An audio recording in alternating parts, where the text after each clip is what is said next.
Single Family Design Board meeting for September 9th has begun. We'll start with a roll call. Thank you, Chair Lewis. Proceed with roll call. Chair Lewis. Sorry, yes. Board Member Graffiti. Yes. Board Member Moslehy. Yes. Board Member Sherry. Yes. We have quorum. Okay, great. We'll start with public comment. This is for any general items for something not on the agenda. Thank you, Chair Lewis. I'll start with in-person public comment. At this time, I do not have any slips for general public comment.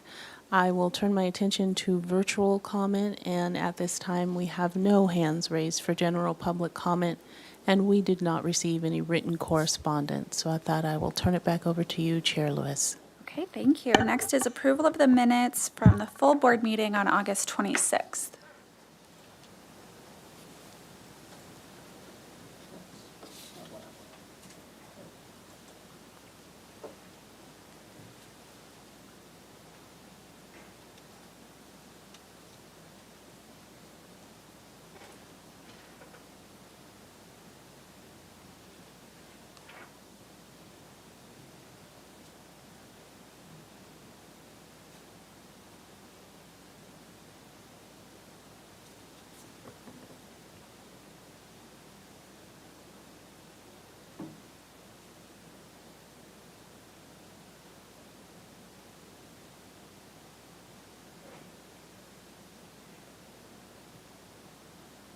Looks good.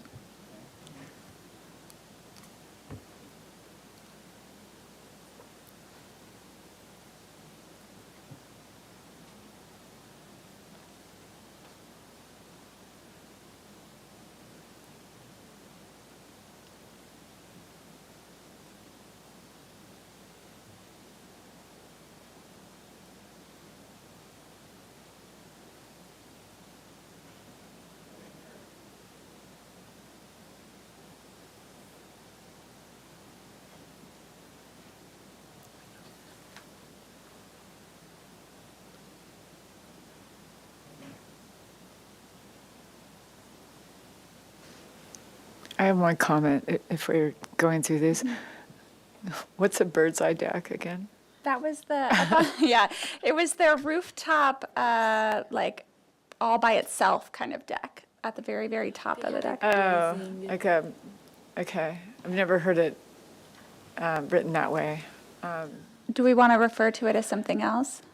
It was a sun deck? Yeah. The third level sun deck? Is it a third level? Mm-hmm. Or, because it Staff, isn't, do you have a suggestion? And if you guys want to call it a roof deck, that might be a third level roof deck. I Elevated roof believe deck? the Yeah. yeah, I It's believe an the elevated apple. roof Yeah, deck. part of it was that it was like kind of high. So elevated roof deck instead of bird's eye. because there's a roof deck that's at the second level, and that's not the one we're talking Right, about. We're correct. talking about the elevated roof deck. Yeah. Correct. Which was on the north side, the cliff dryer. Right. Okay. Otherwise, it looks good.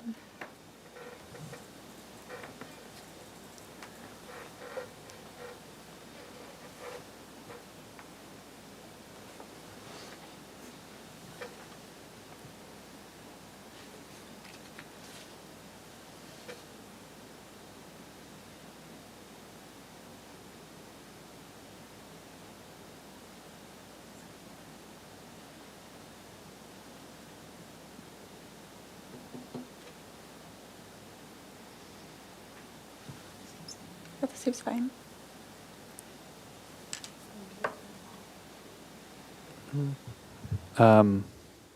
Sure, Lewis. I did have a question when I was reviewing these minutes. Was for item 4, we have one-piece mission tiles not approved. The board recommends two-piece mission tile roofing. Did you want to keep it as a recommendation, or was it a requirement? Yes, because it's still open that they could do a different style, which is what we were kind of discussing too. Okay. Completely for their house. Got So, it. Okay, yeah. thank you for the clarification.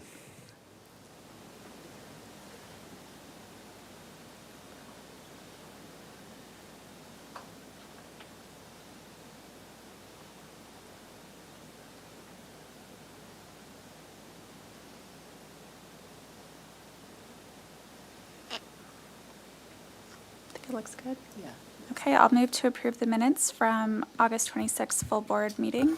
I'll second that motion. Okay, we will take a vote. Chair Lewis, Yes. Board Member Graffiti, Yes. Board Member Sherry, Abstain, I had an item on the agenda. okay, Board Member Moslehi. Yes. Motion passes. All right, next is approval of the minutes of the Single Family Design Board consent meeting for August 19th.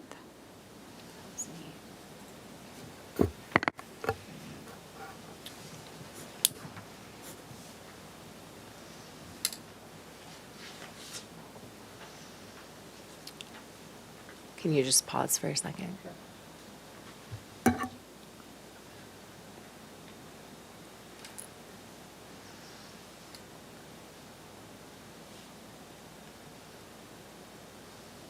Okay.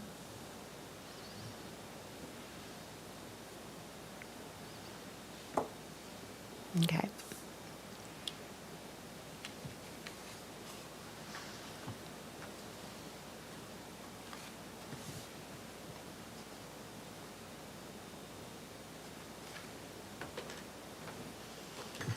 Okay. Continue.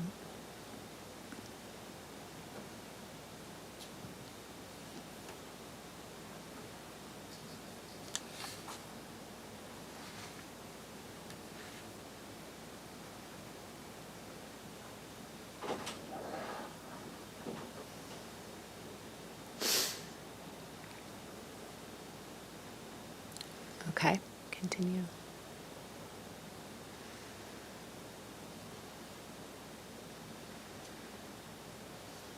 Okay, that looks good.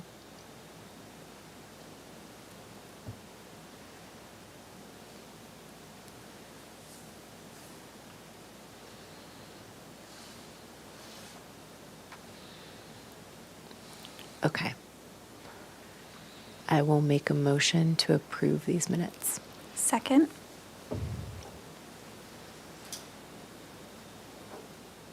Okay, we will take a vote. Chair Lewis, Yes.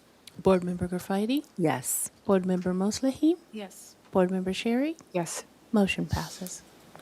All right, next is approval of the minutes from consent on August 26th. I think that's me. Is it?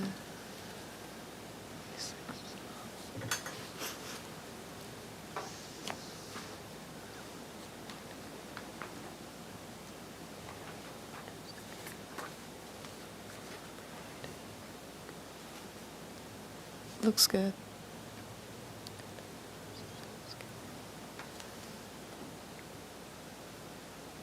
Looks good.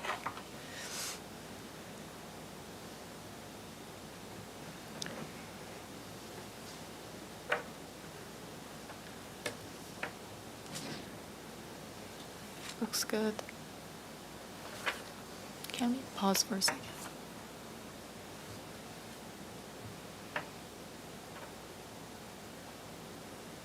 Looks good.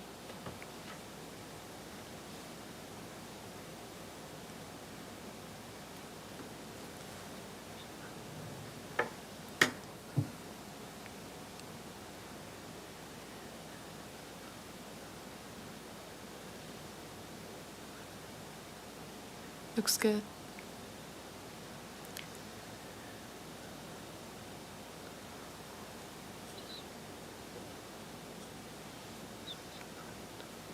This looks good. Looks good. Thank you. I'll make a motion to approve the minutes of the August 26th consent meeting. Second. Chair Lewis, Yes. Board Member Graffiti, Yes. Board Member Moslehi, Yes. Board Member Sherry. Yes. Motion passes. Okay, next we'll do ratification of the action taken on the consent calendar for September 3rd and September 9th. Great. So for these items, I'm just going to call out what was the motions. So for 1755 Calle Boca del Cañón, that was project design approval and final approval. And for item B, 2412 Calle Galicia, that was project design approval and final approval. Will you do September 9th as well? Sure. For September 9th. Item A was 497 Scenic Drive. That was granted project design approval and final approval. 312 West Yananali Street was continued to staff hearing officer with positive comments. For item B, item 2. And then item C for 3455 Marina Drive, that was a one-time pre-application consultation and positive comments were provided. Okay, great. Next is announcements, future agenda items. Oh, if you could make a, excuse me, Chair, thank you. yeah. Make a motion to ratify. Make a motion to ratify the action taken on the consent calendar for September 3rd and September 9th. I'll second that motion.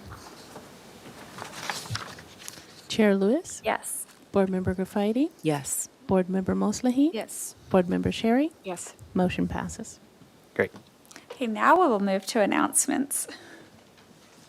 Thank you, Chair Lewis.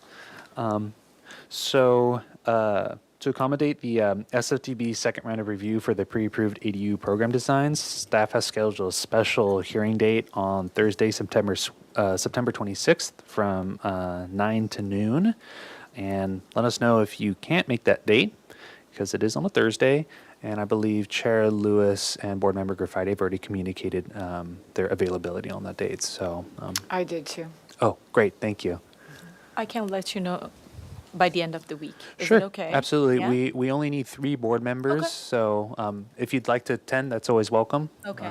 But Thank I believe I actually had to abstain from one of the, actually, I guess as long as I watch the video, that means I can vote on it, so never mind, disregard my comment. I was Okay. worried I was going to have to abstain from one of them, but it's not the case. Okay, great, thank you. Do you have other announcements? Do you know, when is the deadline for the applications for SFTB? Great question. Let me see if I remember off that. Did it already pass? Yeah, I think I mentioned it at the last hearing. Maybe I can. Yeah, I don't remember the date off the top of my head. Okay, if we can just add it into the minutes. Sure. Again, and that way, if anyone's looking at them, we highly recommend encouraging people to apply. We're going to have 2 spots, and then there's also a deadline if anyone on the board is wanting to end their term. Is that correct? Yes, that is Okay. correct. Yeah, I believe. Thank you. Okay, I'm just going to repeat what I said Okay. at the last hearing. Let's see. Yeah, so the fall recruitment for advisory groups. We sent an email. So application for the fall advisory groups recruitment is expected to open the week of August 27th. The deadline to apply online is September 25th at 5 o'clock. And city councilor interviews will be held in the second half of October. So I don't have a firm date on that yet, but deadline to submit is September 25th. And yeah, terms are ending at the end of this year, and I believe only board member Sherry's term is officially ending. So I'll repeat again what we said last time, is that we hope you reapply. So let us know, and you still have to abide by that September 25th deadline. And I already applied. great. Oh, great. Thank you. Oh, great. Thank you. Wonderful news. I was And- actually just going to ask how many applicants we've had. Yeah. I think last time I spoke with Mr. Hamilton Roll, I think it was about 5 off the top of my head. I'm a little disconnected And from. some of those may have been the same rollover. Carryover. Correct. Okay. Some of them are Okay. rollovers. Correct. Yeah. So. Okay. Thank you. Mhm. Thanks. All right. Any other comments from the board? No. Okay, great. So we will start with our first item here. This is a continued item here for project design and final approval. I think when they scroll there, it'll work. 1209 Deloro, proposal for a 463 square foot first floor addition, 262 square foot garage addition, and a new 638 square foot second story, which includes 2 decks. The 6,098 square foot site is developed with a 1,031 square foot single unit, single story residence, and attached 230 square foot garage. The garage is non-conforming to the front setback. the 2,624 square foot proposed total of 97% of the maximum required floor to lot area ratio. A zoning modification for relief from the front setback standards was granted by the staff hearing officer on March 6th. Project design approval and final approval are requested. The project was last heard on January 16th. And welcome. We'll first hear from staff.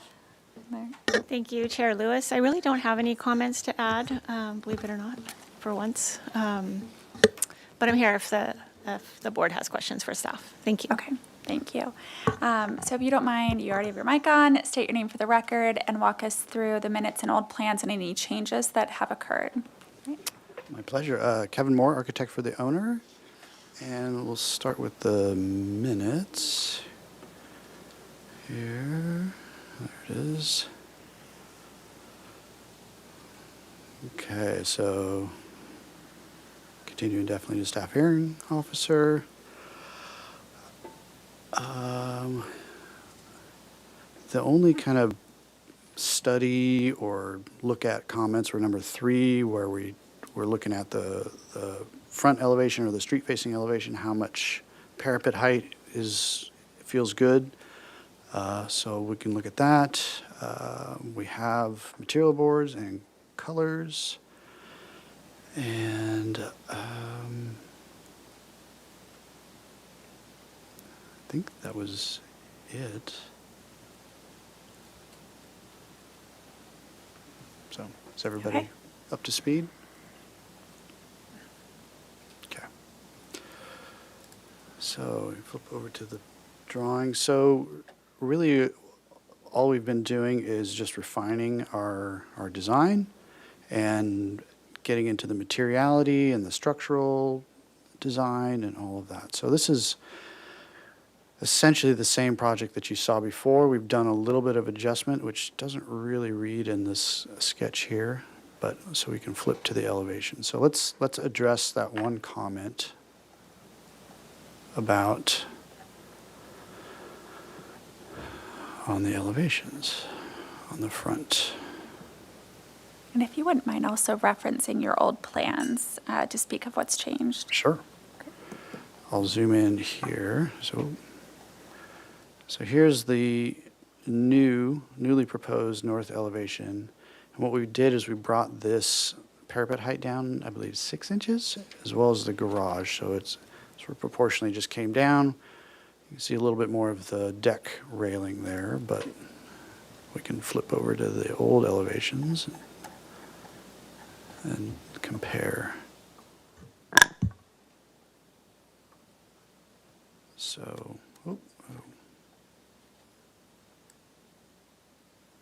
so there's the older elevation where this height was a little taller. This was a little over 11 feet there. Didn't catch as much railing there as you do now. So brought that down, a little less plaster, I think, which is above the windows, which I think was the concern. Also, we have dialed in this wood material up here. So it's a Trespa product. So it's not real wood, but it certainly looks like wood. And that's a rain screen cladding that goes around this top volume. And if anybody wants to take a look at it, it's this guy right here. And we have it on the materials board as well. And then secondly, we have the plaster color, which is a pewter color. And that's also on the materials board. And then we also have the desire to introduce another colorful element into the project. So this is the stair tower. Previously, it was just part of the same plaster finish that was going to be surrounding the ground floor. So the desire is to give it a little bit of color. This might be a little intense relative on the screen, but to give you a sense of what it is in person, it's that. So it's sort of a light blue, oceany blue. So you would see it from the street. You would catch it on this view there. Then materially on the remaining areas, so we have our plaster running around the base. We have a metal roof around on this area. And you just catch a little bit on this elevation as well, here and over the entryway. The upper roof will probably be a PVC material, and we'll do that in a gray, a light gray. Mainly because it's not particularly visible from anywhere, and it's going to be a more efficient result.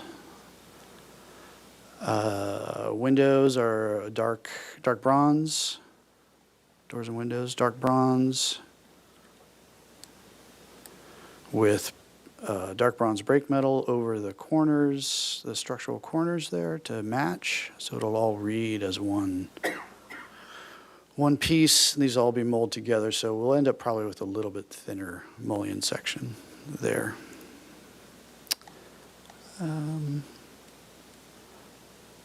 see. These are just some Revit model, just spinning the model around just to give you a little more view of what's going on. And some sections. Now that we have our structural information. No change to the heights that were previously proposed. Our doors and window schedule, and then some in-progress details for review. We have our typical parapet with our scupper overflow, recessed window with the nail-on detail there. What else? So we have our typical kind of fascia on the upper roof here. We're introducing this little shadow line detail to break that down so it's not quite just a flat piece. Typical eave on the metal roof side, just a 3x3 aluminum gutter painted to match the roofing material. And then on the Trespa panels, we have just a typical corner detail, and they have a little reglet detail that matches this either of those materials. So it'll just sort of be a nice clean corner that goes away. And then we go to the materials board. Here's our lighting, exterior lighting, just a very simple shed fixture, limited in locations that are really necessary. Then our metal roof, here's our plaster, and then there's that wood Trespa color, and then the accent panel, and then we do have some exposed Doug fir over by the entryway. So that is it. Okay, you'll have 8 minutes later if you'd like. We'll move to public comment. Thank you, Chair Lewis. I will proceed with in-person public comment. At this time, I do not have any slips for this particular item. However, if anyone wishes to make a comment, they may do so. I don't see anyone physically here in the audience, so I will turn my attention to virtual. And I see no hands raised for this item. We did not receive any written correspondence for this item, so at that, I'll turn it back over to you, Chair Lewis. Okay, great. We will start with questions. Does anyone want to start? Could you just pull up the landscape plan? I want to see the tree plan for the front yard.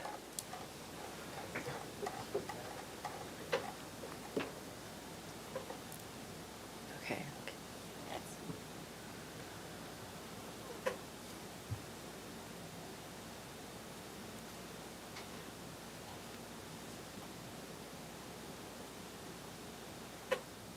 Were there any changes to the landscape plan since we last saw it? The only changes are really paving related.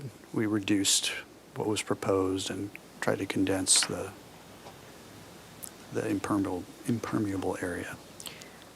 Sorry, do you mind just flashing again towards the front? Sure. Okay. Just trying to see the window placement. Okay.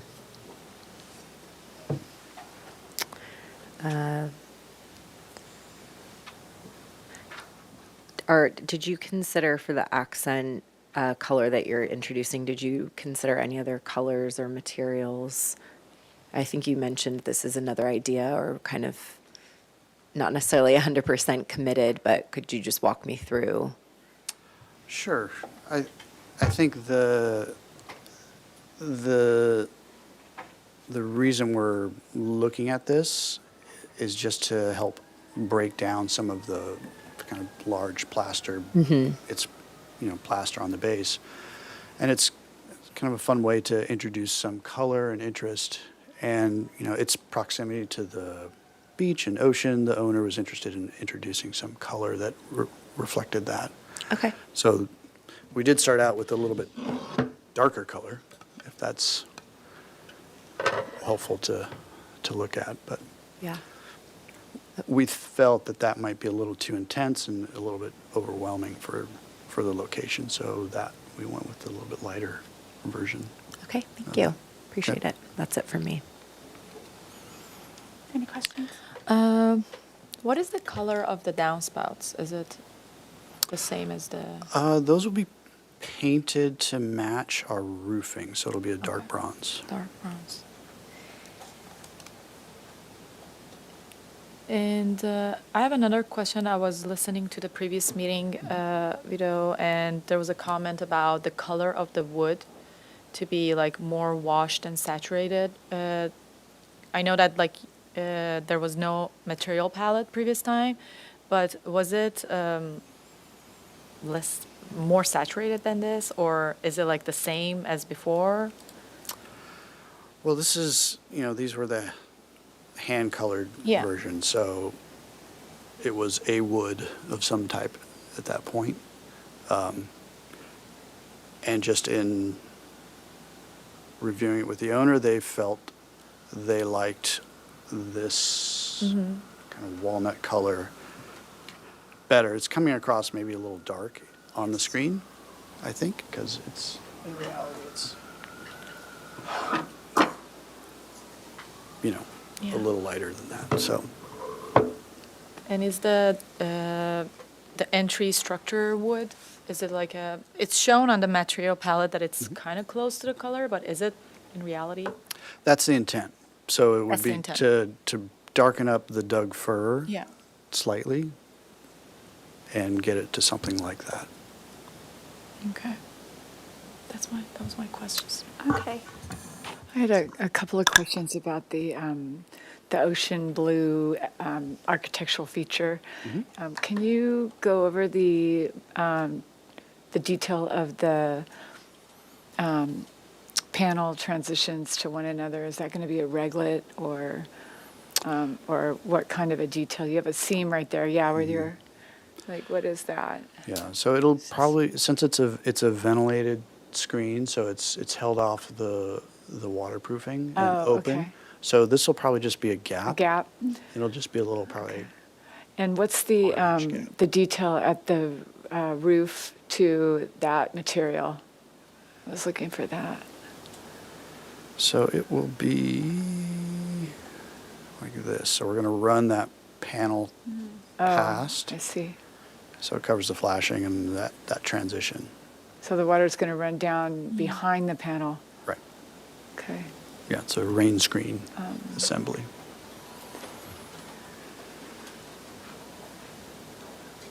Okay, thanks. I have a question regarding that. Sure. Does this, the blue wraps around the geometry? I'm seeing on that, like if you go to page It does. A3.5 on southeast perspective, Oh, those yeah. ones? It doesn't show up It for doesn't some show reason, there? but the intent is like for on it the to, left top, like. yeah, if you zoom it's in. the intent is for that to Okay, so it wraps continue the all whole way. structure. Correct. Okay. Okay, just a few. Is there any site lighting proposed? I think we will have some low voltage pathway lighting proposed, but we don't have that at this point. Okay. And then, are there any trees being removed on the property? No trees. There are some shrubs and Okay. and bushes up front. Okay. And then I've seen in the rendering and on the landscape plan, the like low grasses, but the idea is that they'd be at a height that kind of block some of that railing. Is that correct? Up On top the here, front? Mm-hmm. we have moved away from the green roof due to cost and structural implications. So what the owner would like to do would be to put planters, individual planters in there so they're not looking down at the PVC roof as well. So there'll be a border of planters around. Can you show us that. on a roof plan? Sure. Or the second story plan or something?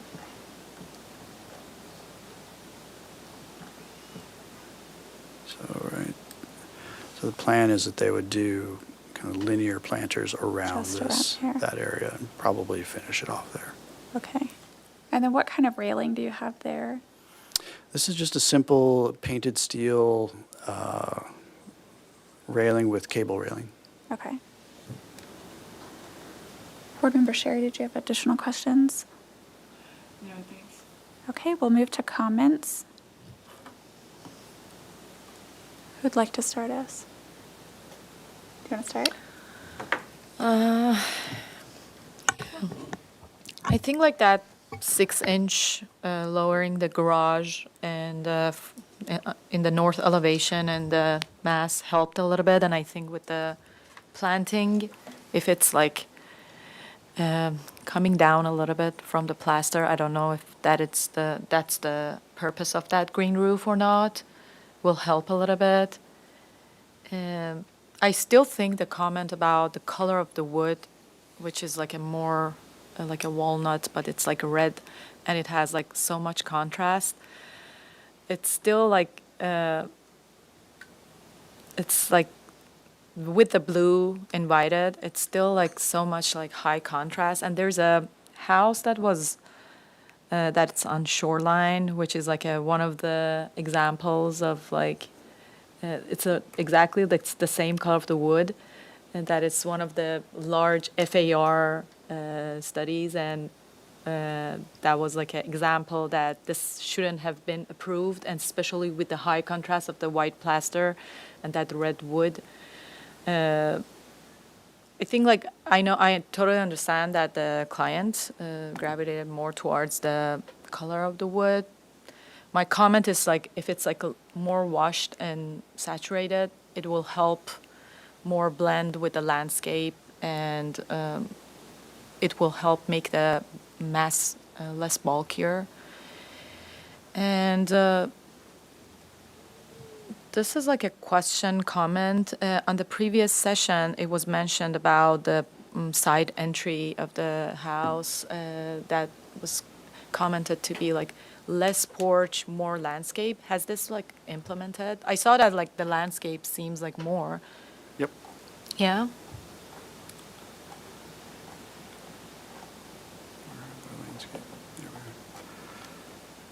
So previously, this porch extended out much further into the side yard in this direction, and actually came forward more out here.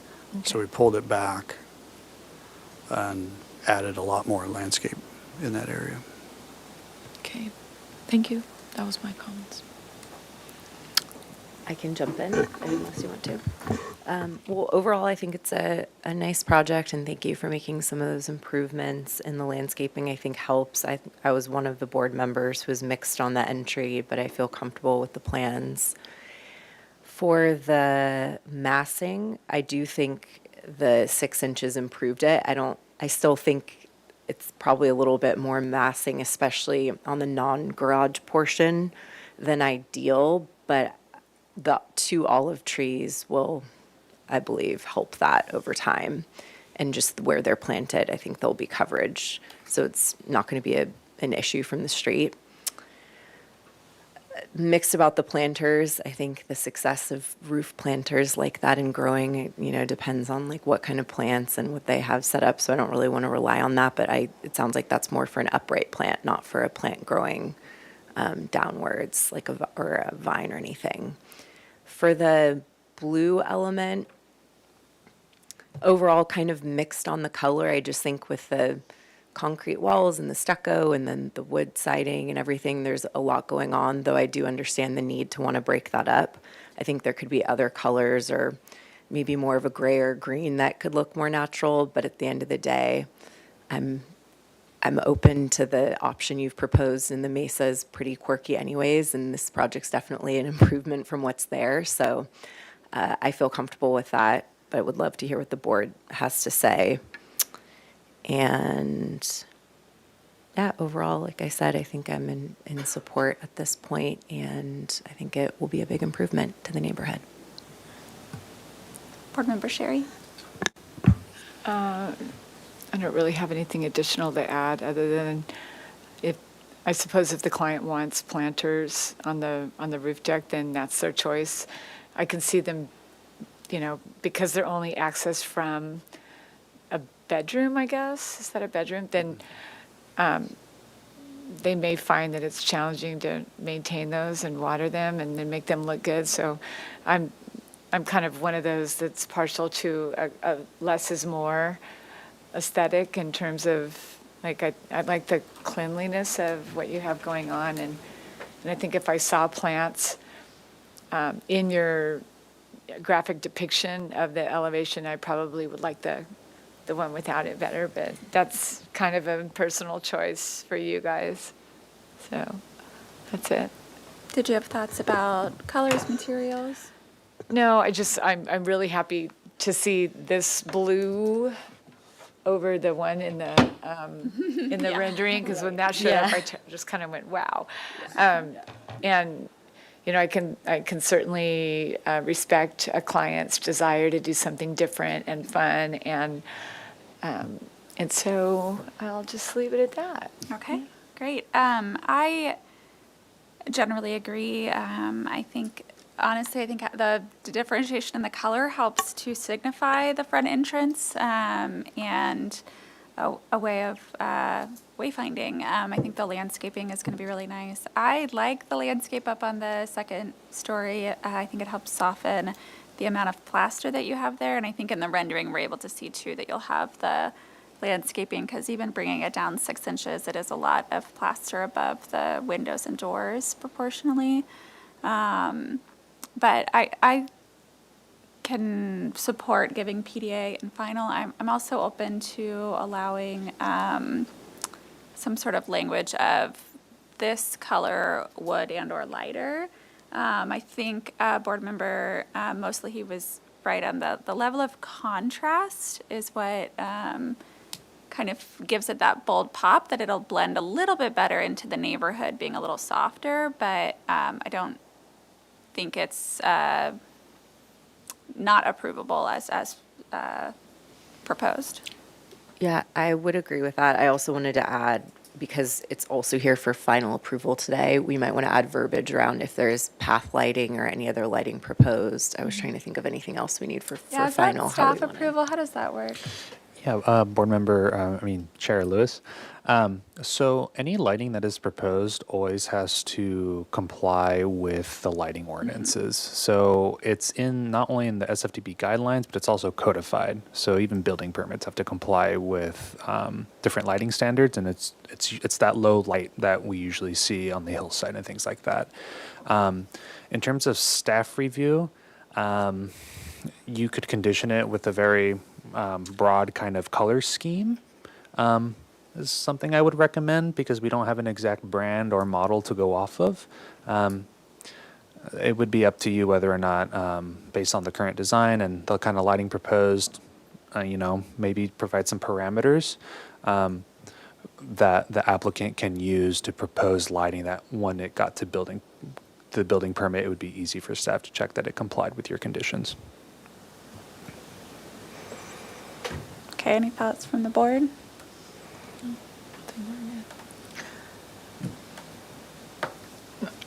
You're the chair. I'm going to let you handle that lighting how you want. It just Oh, seems like if I'm we're not going for concerned final- about lighting, but if they suggest as much that will be required by SFDB, you know, I think that's the thing. What they've described is low voltage, which they can do later and not require SFDB approval.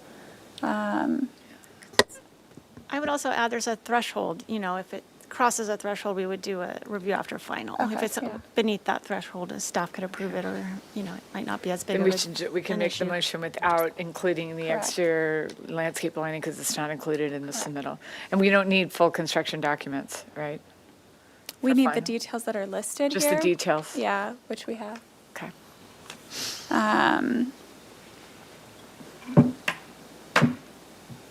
Yeah. But what are the board's thoughts on this wood or lighter? I'm okay with that color. Okay. Yep, agreed. With the color or going lighter?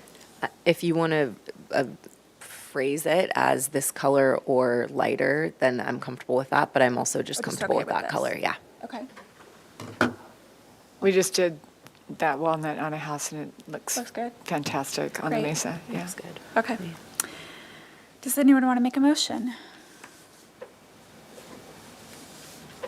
I'll do it. I can do it. You just always have such good notes first to be more specific, but yeah.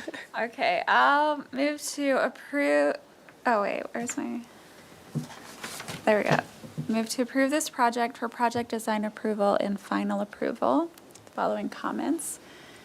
The proposed development is consistent with the scenic character of the city and will enhance the appearance of the neighborhood. The proposed development is compatible with the neighborhood and its size, bulk, and scale is appropriate to the site and neighborhood, especially with the stepping back of the second story. The proposed buildings and structures are designed with quality architectural details. The proposed materials and colors maintain the natural appearance of the ridgeline or hillside. There are no trees proposed to be removed. The public health, safety, and welfare are appropriately protected and preserved. The project generally complies with good neighbor guidelines regarding privacy, landscaping, noise, and lighting. The board appreciates stepping back the front porch to provide a landscape buffer to the neighbor for privacy. The development, including proposed structures and grading, preserves significant public scenic views of and from the hillside. No, we don't need it. Okay. Do you want to add any other comments? Or no, since we're comfortable with the I think color? we're comfortable. Okay. I will second that motion. Okay. Chair Lewis, Yes. Board Member Graffiti, Yes. Board Member Moslahi, Yes. Board Member Sherry, Yes. motion passes. All right, thank you. Thank you. Thank you very much. And almost right on time, we are starting our second item. This is a new item here for concept review. 1511 Alameda Padre Serra. Proposal for interior remodel and to permit a 673 square foot garage understory addition. Courtyard walls and gates are proposed for replacement with a new fountain and 2 decorative trees. New front entrance gable and hardscaping. Balcony and deck railings are to be replaced with new windows and doors throughout. New seat wall and railing at the pool deck is also proposed. The property contains a creek, easements. The total proposed 5,120 square feet on a 24,861 square foot lot is 108% of the maximum guideline floor area ratio. No final appealable decision will take place at this hearing. Okay, welcome. Thank you. Yeah. Are there staff comments for this one? No. Okay, great. Then, if you don't mind stating your name for the record, and you'll have 15 minutes to walk us through the project. Sure. My name is Akiko Wade Davis. I'm the architect for the project. This project is located at 1511 APS. It is on the south side of APS, or maybe west, depending on how you look at it. So it's a common lot along APS where it's sloping down from the street towards the city. This photo here shows the view from the street. So there is somewhat of a slope from street elevation to driveway elevation, which is also the same walk-on elevation as the upper floor. You can start to see the back of the house here and here, where the lower floor is walk-off approximately at grade down below. There is an additional pool terrace down below that's even below the lower grade, and there is a crawl space below the lower grade.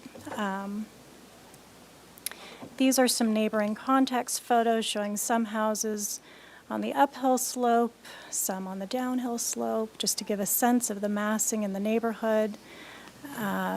It's a Spanish-style home. First off, talking about the site here, you can see the road, APS here. There is a driveway, turnaround, and garage located. You can see by the contour lines the elevation change from street level to the first floor of the house and the garage level. The house is located pretty close to the street already. There is a site wall that provides visual screening as well as some sound protection from the noise on APS. We're limited on space here. It's a tight turnaround to get in with a car and get out.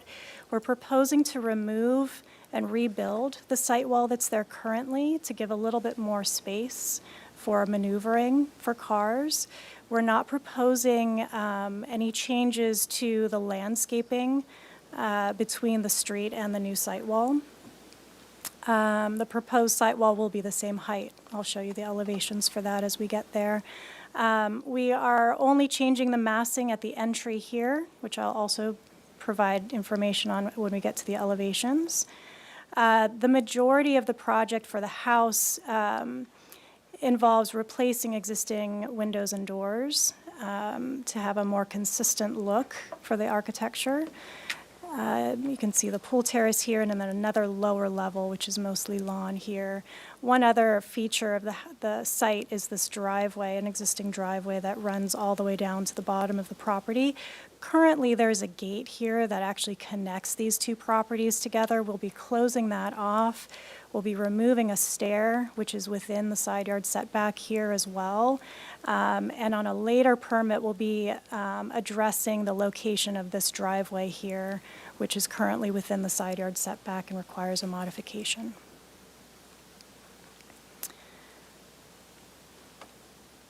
So this shows the outline of the existing site wall here. We're pulling it back about 2 to 3 feet just to gain more space, as I mentioned. Other than that, the footprint of the house stays the same. This is the existing over here, proposed floor plan on this side. Again, looking at the change in the location of the site wall, which is really the main change in this floor plan. The entry porch here, we're creating a new, not enclosure, but we're just creating a new architectural mass here, whereas currently it's a cantilevered overhang. Lower floor, we are building into an existing crawl space location, which is located towards the back. The doors along the front will all be changed. We're doing simple modifications to the existing archways that are along that lower floor colonnade. Should I zoom in on this? Is that helpful, or are you guys okay? Okay. This is a view of, let me see if I can zoom in on this. Oh, it is. That is helpful. Thank you. Much help. Okay. So on this street elevation here, we've got the design for the site wall. Right now, it extends the length of the house. You can see the dashed outline of where it extends to currently. We're pulling that back a little bit so it's not quite so massive from the street. It currently has iron gates here. We're replacing those with solid wood to help with the sound buffering. We're also replacing the current tile roof that's over those iron gates with something a little bit more, a little lighter, less heavy, with just a plaster cornice detail. This is the new entry porch that we're creating here. There's no change in square footage. We're simply adding columns, adding a small gable detail to bring a little bit of focus to the entry. Currently, it's an extension of the shed roof that extends across that cantilevers with the large beam here. So we wanted to give it more of a traditional Santa Barbara feel. Slight changes to the fenestration, including a plaster grille alongside the entry. These are the windows that would be visible from the street, and only slightly because of the screening between the house and the street. Garage doors also will be changing, but will remain a solid wood treatment like they are currently. Moving to the side, you can see the slope of the lot here. The upper floor, finished floor at this level, the lower floor here. We're adding a stair. There's currently a spiral stair that connects the upper loggia to the lower. We're adding a plaster stair that climbs along the side, which is a lot safer for our clients and people to use. This is the back view. They've got a beautiful view of the city. We wanted to maximize the glass and view along this side and have a consistency, center the openings on the existing posts. A similar concept for down below, centering openings on these arches, softening the arches to be more of elliptical arches as opposed to segment arches, which they are currently. We're playing with the idea of adding a stone base to the bottom just to give it a little bit of a grounding element. Changing the windows along this upper floor in the garage. Currently, there's 3 small windows that don't quite fit the Spanish feel of the architecture. This is a side view of the stair leading from the upper deck. This side here shows some new French doors with Juliet balconies from the primary bedroom. Again, showing the slope in the lot, showing the proposal of potential stone cladding along the lower floor just to give a little bit of separation and grounding to the architecture. You can also see here the proposed railing for the pool deck here with a slight raise in this wall to create a bench seat that runs along that side. The pool deck currently is quite massive, so it helps to break that up a bit. We're also discussing possibly doing planter areas or just having potted foliage there. Side view of the site wall here, which shows a simple base detail and a simple cornice detail. Oh, I guess I did have larger elevations if I had just scrolled all the way through.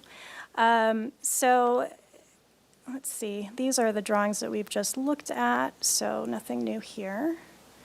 I'll go back up to the site plan just to touch on, for example, looking at the size of this pool deck here, the area of that bench along the side here. The new railing would be around this pool deck for safety, and that's the extent of it. All right, thank you. We'll move to public comment. Thank you, Chair Lewis. I'll start with in-person public comment. At this time, I do not have any slips for this particular project, and no one in the audience to make a comment on that, so we will move to virtual comment.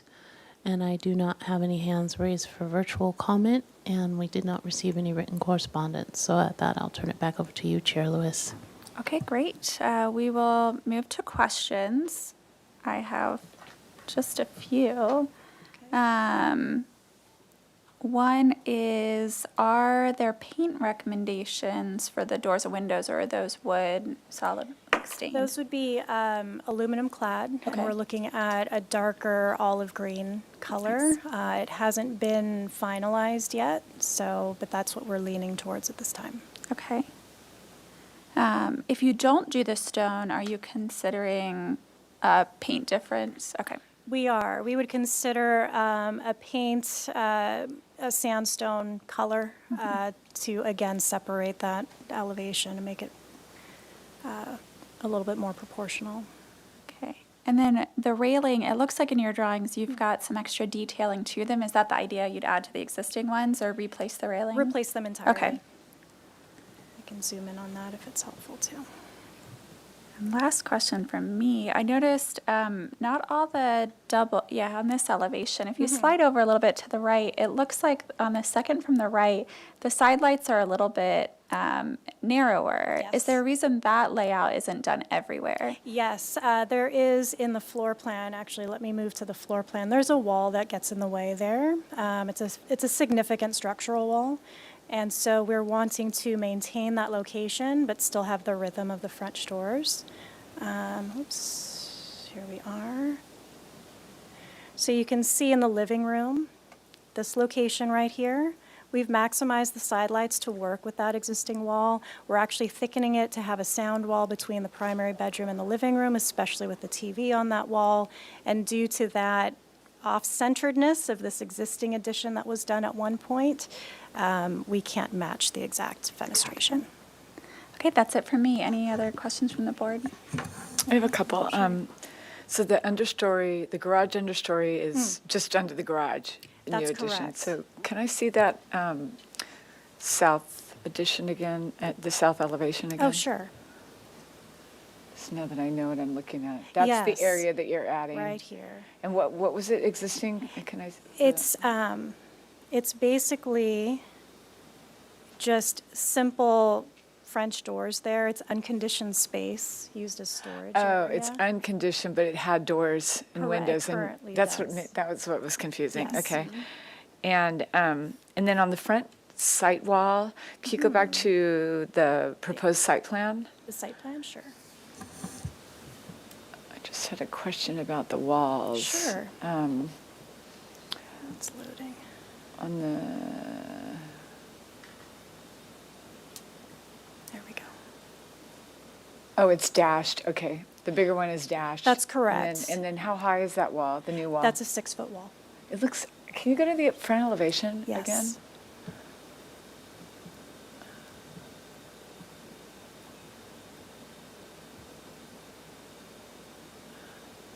Try to. Oh.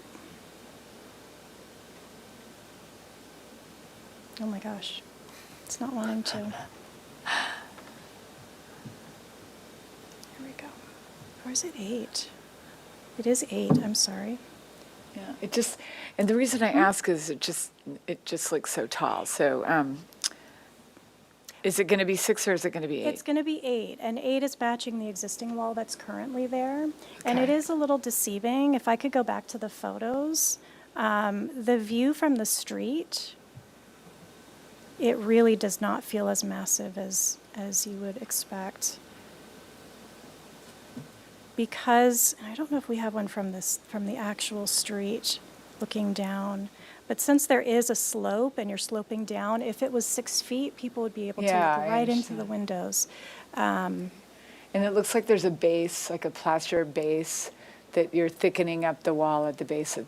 That's of- correct. Okay, That's correct. And also to break up the height a bit. thank you. Sure. I have one more though. If you go back to the straight elevation, at the north elevation, the north street one. elevation. On the left side, there's a portion of the wall, but you don't see like a differentiation. So does it stick out? What's happening in that shaded area underneath Oh, the it? shaded area, that's actually a shadow line. The existing house has a cantilever Small, here. okay. Yeah. Okay. All right, any other questions? Do you have a colored rendering of the front or just elevations? or- don't. Okay. We just have That's this not for now. required for this? Not to come, no. Okay, got it. I don't have any other questions. I have a question only about the railing on the south side.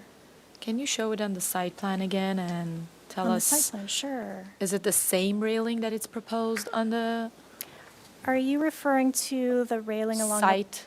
the pool deck? Yeah, Yes, there is an existing railing. yeah, I saw that on the pictures. Exactly, and Is we it- would be replacing it to match the detailing that we're doing on the house. Okay, and is there any new or additional landscape proposed on those like planters, which is like down below? No, we're keeping what is there currently. What is there currently?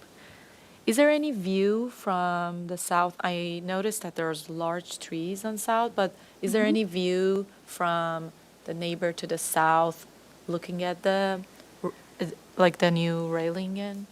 It's quite dense, the foliage down at the south end. Let me see if I have a good photo that shows it.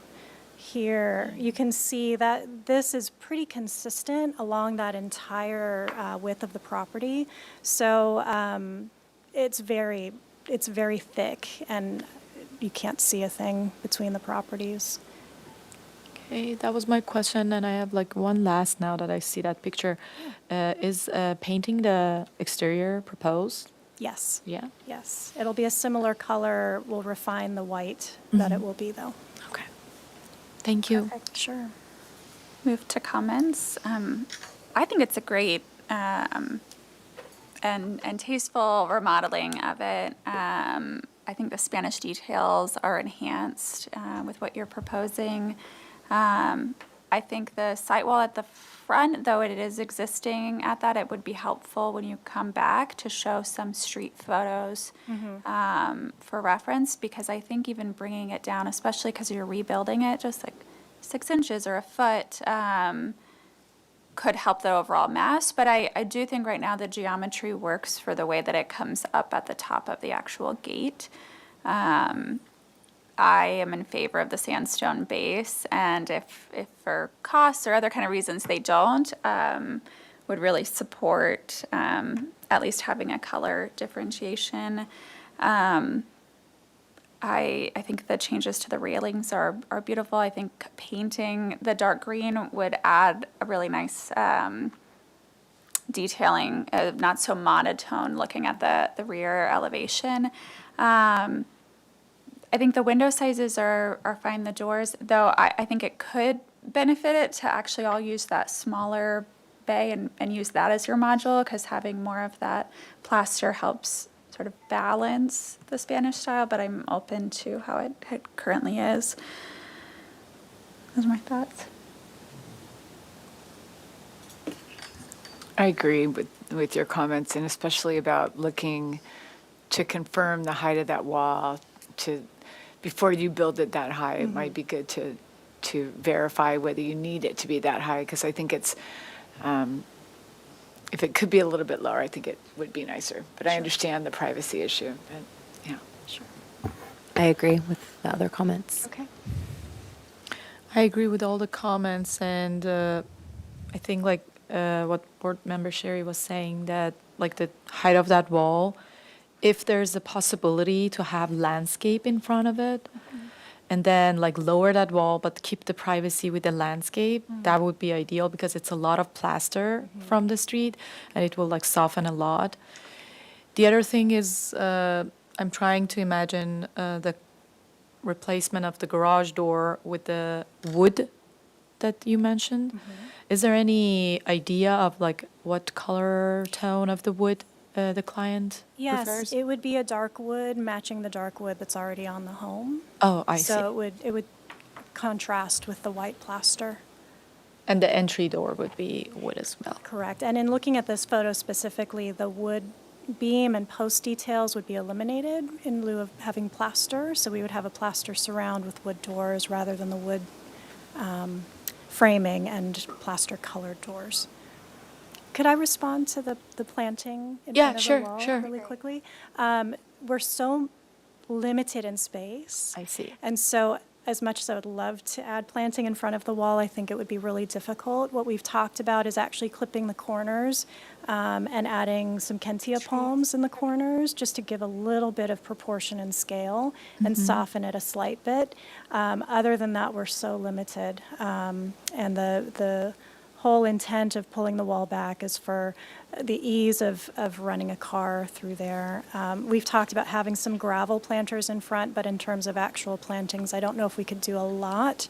Much more. Did you consider vine or anything like that? We could. I'm worried about the maintenance of the plaster. If we have, like a creeping fig or something, what that would do to the plaster over time. But it's something I can bring up with my clients.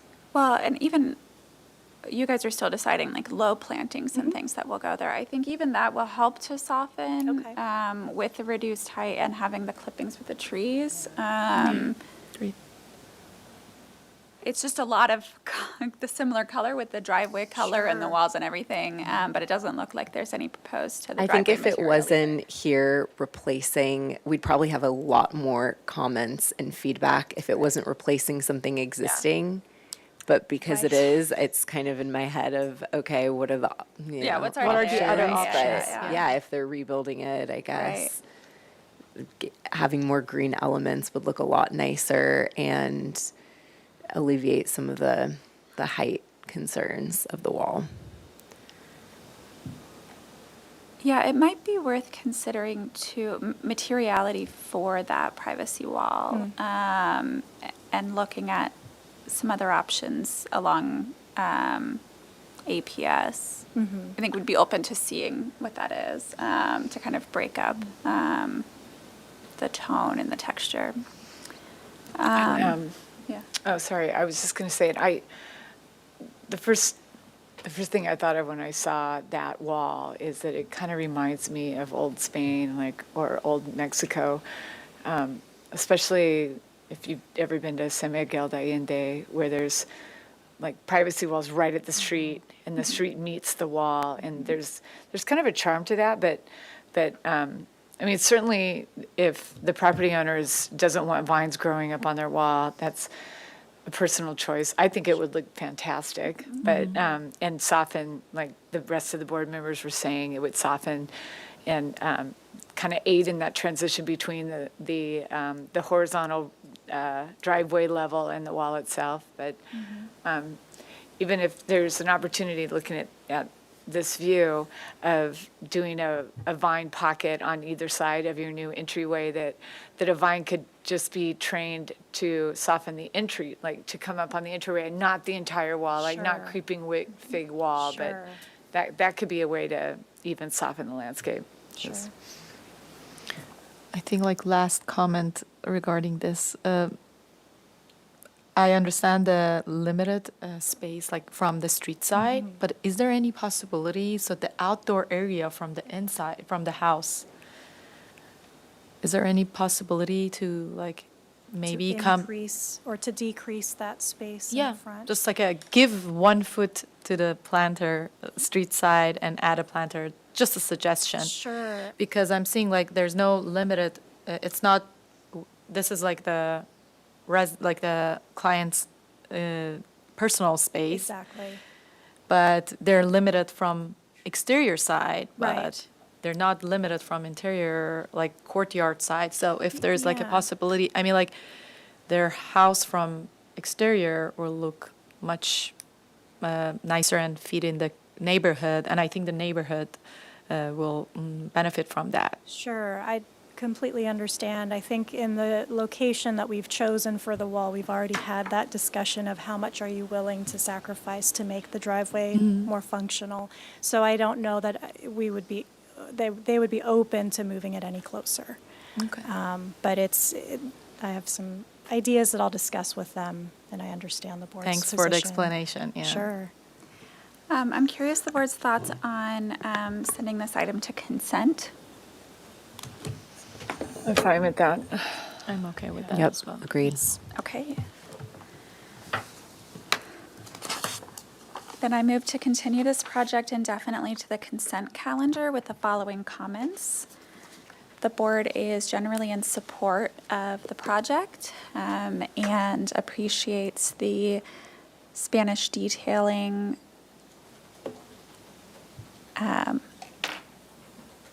from the railings to the corbels to the doors and windows and profiling.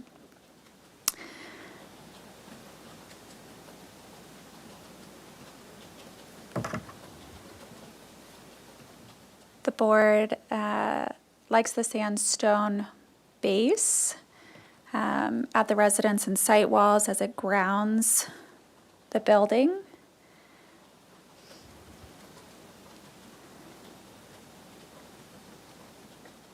The board would like to see photos from the street elevation to the front site wall and recommends lowering the proposed site wall and consider screening plants to help soften the amount of plaster.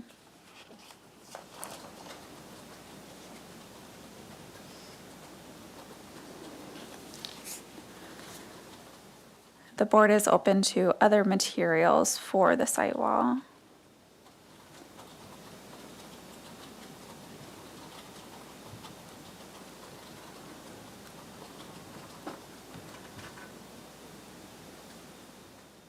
Board would like to see material palette and any proposed exterior lighting.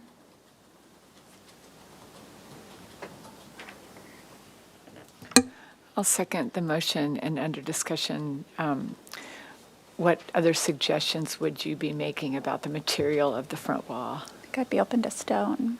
Oh, stone, okay. Okay. Might be a budget limitation with that. Fair. Okay. Do I have a sec? Oh, you second. Okay, yes. Yeah. Chair Lewis, Yes. Board Member Gaffieti, Yes. Board Member Moslahi, Yes. Board Member Sherry. Motion passes. Okay, great. Thank you. So much. Thank you. Is the board open to a short restroom break? Yes. Okay. 4 minutes. We'll start back at 4:15 at our agendized time. Great. Thank you.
I didn't. Okay.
We will reconvene.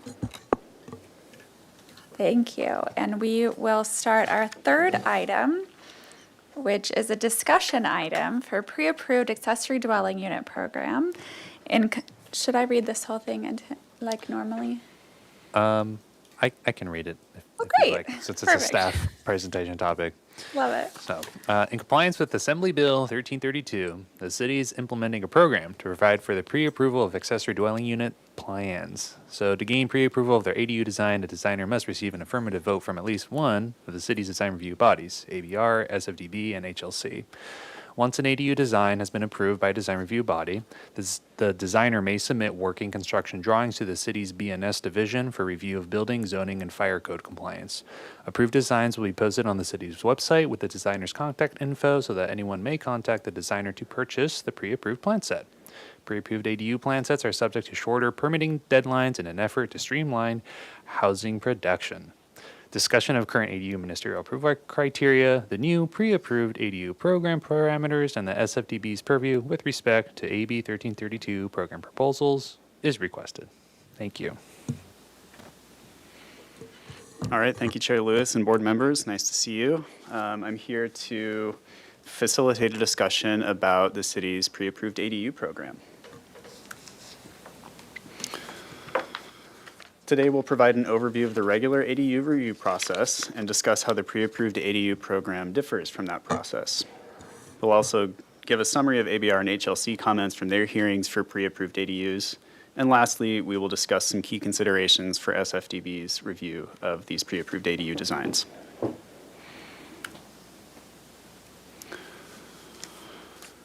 Under the normal process, 85% of the ADU applications the city reviews are ministerial, meaning they don't need any kind of design review because they meet all 11 ministerial design criteria. Design review for an ADU is required only if the ADU doesn't meet these 11 criteria. And these criteria are in Titles 28 and 30 of the zoning ordinance, and also in the ADU handout pictured on screen, which is available on the city's website.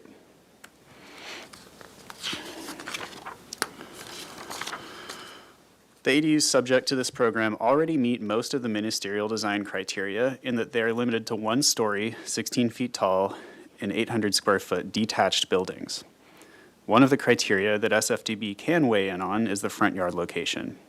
In this excerpt from the Municipal Code, I've outlined the 2 standards, A and B3, that are most applicable to your review of pre-approved ADU designs, that the front yard ADU must be located 20 feet back from the front lot line or meet the minimum front setback, and some front setbacks are 35 feet, and that a front yard ADU must be screened. For the purposes of this code section, an ADU is considered to be screened if it is only minimally visible by a casual observer from the street, and types of screening include location, topography, and landscaping.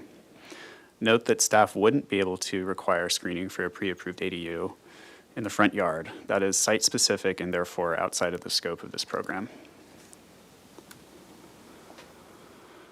The other criteria the board can weigh in on is design style.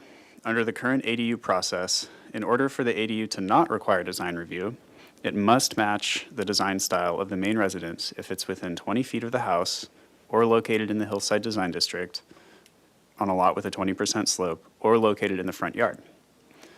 Pre-approval would allow ADUs proposed under this program to not have to meet those criteria. Pre-approved ADUs are exempt from design review. Once a design review body recommends approval of an ADU design to staff, design review of the pre-approved ADU is complete, and the ADU does not have to return for additional design review. Applicants will not be allowed to make design changes to the pre-approved ADU designs. Either they use the pre-approved design or they go through the regular process as normal. Note that pre-approved ADUs still have to meet zoning requirements, including setbacks, which are 4 foot for interior, maximum height, which is 16 feet, and minimum and maximum size. Max is 800 square feet in this case. Ultimately, the city has little control over how ADUs are oriented on the property as long as they meet zoning and building code requirements. Next, I'll show you some example site plans to further illustrate the current process and how pre-approval differs. Let's say this is a flat lot outside the Hillside Design District. You have the street, the house, and the ADU in the rear. Under the regular process, an ADU proposed on this site is not required to match the main house if it's located more than 20 feet from the main house. The main house could be Spanish style, and the ADU could be contemporary, and it would still qualify for ministerial approval. Before I move on, any questions about this slide? Okay.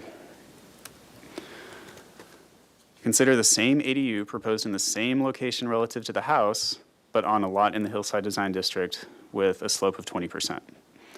Under the regular process, an ADU proposed on this site is required to match the design style of the main house to be ministerial, regardless of the distance from the house. In other words, under the regular process, in the Hillside Design District on lots with 20% slopes, ADUs are required to match the design style no matter where they are on the lot. And if they don't, then they have the option of going to design review. Pre-approval would allow ministerial approval of ADUs that don't match the design style in the Hillside Design District.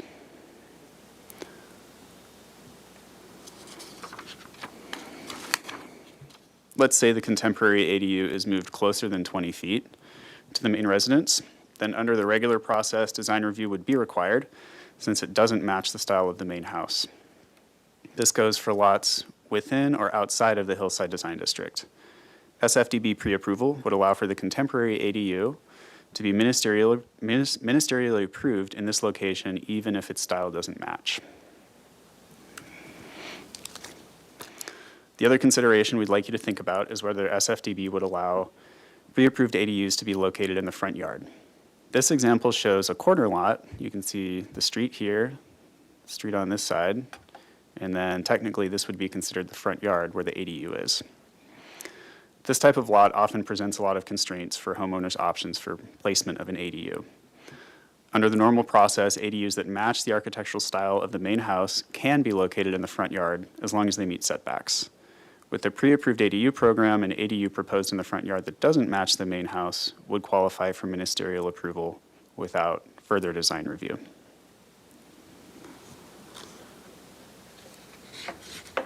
I guess I should pause for any quick questions. Are there any questions on those three site plans? So normally, if an ADU is in the front yard, it requires the screening, but with this, it wouldn't necessarily, they could have no screening and be approved, correct? That's correct. Staff wouldn't be able to Require screening. look at screening because of the pre-approved program. The applicant could propose screening separately, but it would have to be under a separate permit, probably. Is that because it's not packaged in with the pre-approved? Correct, yeah. Oh, Yeah, because we can't really look at anything that's site-specific with pre-approved ADUs. okay. Yeah. And if I may, Ellen Kokinda, Design Review Supervisor, just to add, that would be like the location of being allowed in a front yard is one of the pre-approval. And Mr. Hamilton-Roll will be describing that here in a couple minutes. But that is something that you'll be able to weigh in on as part of the pre-approval program for designs. SFDB's role with respect to this program is to greenlight ADU designs for use on single-unit lots. Your review and approval of these designs makes the program far more effective in that it would be far more effective rather than it would be without design review. Your pre-approval of an ADU design means that the ADU can be used in more places around the city. And ultimately, your review results in better pre-approved ADU designs that are in keeping with the character of Santa Barbara's neighborhoods. In July, you requested a summary of how ABR and HLC have handled the program. HLC has seen these ADUs twice.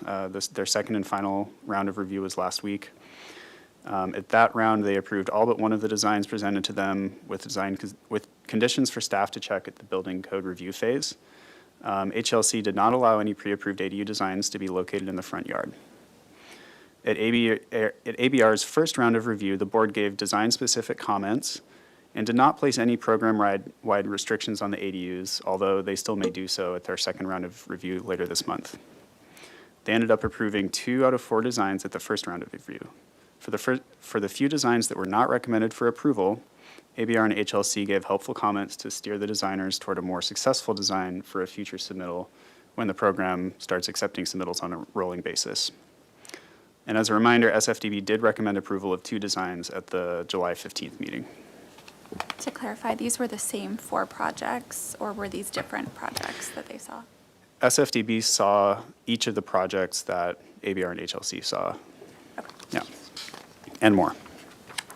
Can I ask questions about Sure. that? And maybe I missed something at some point. So each of the three boards are reviewing the same ADU designs, but we're going to make independent decisions on those? Or can you help me understand the process with each board reviewing the designs, what the process and the outcome?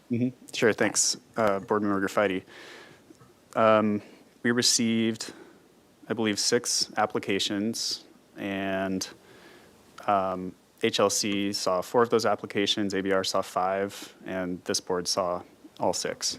So people had the option to decide what boards to apply for. And so each board can recommend approval or denial of the same applications. And if I may jump in, Chair Lewis, is that right now, whenever we get a design review project, we have to assess which board is reviewing it. So there's different contexts. There could be geographical context. If it's a historic resource or a property with a historic resource, that automatically goes to the Historic Landmarks Commission. For non-historic projects that are single-family residences, they come to the Single-Family Design Board. For any multi-unit residential project, commercial project, all of those applications go to the Architectural Board of Review. So we gave applicants the option of which board do they want to have their projects be assessed. And there might not be appropriate designs that someone would feel comfortable submitting to the Historic Landmarks Commission, or a design that would be submitted to the Architectural Board of Review. So it was really left to the applicants to identify clearly the most geographically, the Single-Family Design Board has the most reach in terms of geography and the number of parcels that could potentially have an accessory dwelling unit on Okay, so site. depending on the project, which board the project goes through will determine the options for an ADU. But it sounds like there were a lot of overlapping applicants, so we might be giving different feedback for the same project, and that's fine because the end result of the ADU will be dependent on the board that's reviewed for the. Okay. Essentially, yes. Got it. That's correct. Okay. It is, it can be confusing. And just so you know, applicants were given the option to redesign, to try to combine all the board's comments, like HLC, ABR, and SFDB's comments into one design, or to kind of split out different packages, one for each board to address their specific comments. I don't know if I just confused things more. Well, just to further clarify, all the projects are coming forward to SFDB. And then if there's a property that's a historic property and they want an ADU, they have to then pick from the HLC approved ADUs, correct? Correct. They would have to look on the city's website and make sure that the So if an pre-approved ABR ADU. approves one, but HLC doesn't, an HLC site cannot use an ABR approved ADU. Correct. Got it. Yeah. Okay, thanks. Will we see the comments, for example, there's 3 options that the HLC has approved with conditions and 2 options that ABR approved. Can we see a summary of which of the projects? I don't have those minutes for this meeting, but you can go Okay, like online. later. I can, I'm just talking I can about certainly just, like, email sharing it you. with us. Yeah. Yeah, if they come, especially to our Thursday special meeting and they're coming for a review, if they've already been approved by another board, will that be included in the agenda? I think we can can add be- staff comments. I think that staff would be comments, helpful yeah. just to Yeah. have a staff Just to know comment that at the another beginning to board has say, already here's approved. what Okay, that the would be conditions. And great. yeah, I think that we could accommodate that. Okay. Thank you. Oh, and one other thing, and again, this might be mentioned later on, but I think given the context of this, and, it's under discussion, but I think it could be really helpful for the board to actually watch the Historic Landmarks Commission, because they're kind of the one who's furthest along. We're still going to have the ABR meeting for the second round of review, but it can kind of provide some context of how they managed the discussion, and in addition to being able to read the minutes. And again, we'll be able to provide the comments Yeah, too. would staff mind sending the dates that those were sent out so we can watch those videos? Yeah, that would be helpful, yeah. Okay, great. All right.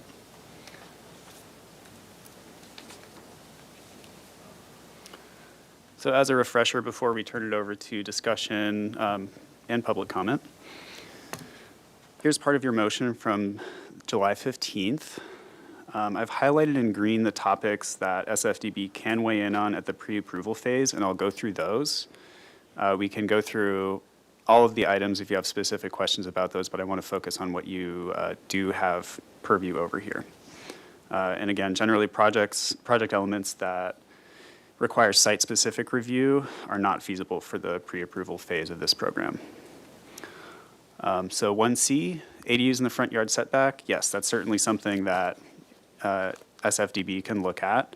A general prohibition of pre-approved ADUs in the front yard can be applied. So that's something to think about. I do want the board to consider that some lots, and this is somewhat rare in the city, but in the Hillside Design District, you may have a lot with a very large front yard where there's plenty of room for an ADU. So you have those to worry about, or those to consider, and also the smaller 5,000 square foot lots that have a smaller front yard. 1E, SFDB does have purview over the lighting that's proposed on the ADU, but not the surrounding landscape. So you can definitely comment on the types of fixtures and the aesthetic appropriateness of the fixtures that are with an ADU. Landscape lighting and lighting in general is actually regulated in the Municipal Code, Chapter 22.75, outdoor lighting. And that chapter actually prohibits light trespass, which is basically just excessive light shining on a neighboring property. So through that, we think that lighting should be pretty well covered. And again, review of site-specific landscape lighting wouldn't be possible. For hardscape and associated landscaping, if there's something like a deck or a patio that's proposed with an ADU, the board can look at that. But again, landscaping would be infeasible for the pre-approval process. And then for the last couple points here, number 2, yes, definitely we can get all of the details that are normally required for final approval on these plans. I'm working with the applicants to do that. And in sum, the whole point of the program is to pre-approve ADU designs so that they don't have to go through further design review when they're proposed on a specific site. Applicants can still choose to build a custom ADU to their specifications and go through design review if it doesn't meet the ministerial design criteria. And this program offers a faster, less expensive alternative to the city's regular ADU permit path. So your role at the special hearing, which is tentatively scheduled for September 26th, is to provide expert input on the proposed designs. And we're asking the board to try to get to a yes with as many designs as possible. SFDB's input and guidance to program applicants will benefit the city by offering residents a simpler, lower-cost path toward permitting small, detached accessory dwelling units in single-unit zones. With your pre-approval of ADU designs, we can get a win-win in that the resulting designs will be better quality, and we can extend the pre-approved option to more residents. All right, that concludes my presentation. And before we get into questions and discussion, I think we should open up public comment. Chair Lewis? Yes. We can open up to public comment. Thank you, Chair Lewis. I'll start with in-person public comment. At this time, I do not have any slips for this particular item. However, if anyone wishes to make a comment, they may fill one out and bring it to me. I see no one in the audience doing so, so we will turn our attention to virtual public comment. And at this time, I do have a hand raised from a Miss Bonnie Sangster Holland. So Miss Sangster Holland, you will have 2 minutes to speak.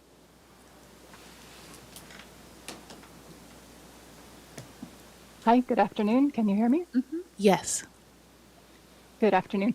I'm also an applicant of the pre-approved ADU program and an architect.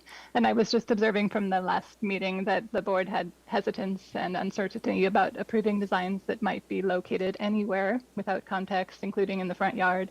And I agree with that, but it didn't seem entirely right that ADUs that are out of view that wouldn't normally be reviewed by the board would be held to higher standards than those that would normally be basically streamlined through the administrative process. And I appreciate Ted for clarifying the design criteria that are already established. So I thought maybe as an idea, maybe the board could lean on those criteria and even perhaps split approvals into those that can be approved anywhere, high visibility, and maybe those that would be approved in limited conditions. And it's not just a point of bypassing the design approval, but also for me, a big step is being able to secure the building and safety approvals. So if a project were not approved for all locations, perhaps they could still go through the design review process and have the building permit in place. That would be still an advantage in my perspective. And I would just encourage the board to be fairly loose with regard to the design aspects that are not normally regulated in what Ted described as 85% of reviews are the administrative ones, and a fraction of those, only a fraction of those trigger design compatibility with the main house. For me personally, the ability to customize and provide options to clients adds value, and I'm not prefabricating the units. So clients would still be hiring me to tailor the design to their site. So for me, it's a practical matter just to have several options rather than to restrict the design to a few if it means avoiding more paperwork and time to process changes for customizations later. Just as an example, I have my design in review for a coastal development permit, and it's basically the same with a few different doors and windows. So for me, if the process could be streamlined just by having the building review already approved, that would be a big step. Just my thoughts, and I appreciate your time. Thanks. All right, thank you. Thank you. At this time, I do not see any further hands raised on virtual comment, so we will move on to written correspondence. And we did not receive any written correspondence for this item, so at that I will turn it back over to you, Chair Lewis. Okay, so we'll start with questions. And I have one related to what Bonnie was bringing up, which is, can there be a separation of, actually, can we loop this around? Thank you, perfect. Can there be a separation of ADU designs that are pre-approved? I mean, already 85% of them don't come to us anyway. So theoretically, a client could come and just pull a designer, meet the architect, and they're approved. They don't come to design review, correct? I think part of the question is, could those be posted somewhere for people, that those are also streamlined, but not necessarily available everywhere? If I may, Chair Lewis, so generally the city does not make any recommendations as to whom to work with in terms of, we can't recommend contractors, we can't recommend architects. We are agnostic to all of any worker contractor. So that's not our business. Our business in this regard is to try to implement a state program and actually a state mandate to have a pre-approved program in place.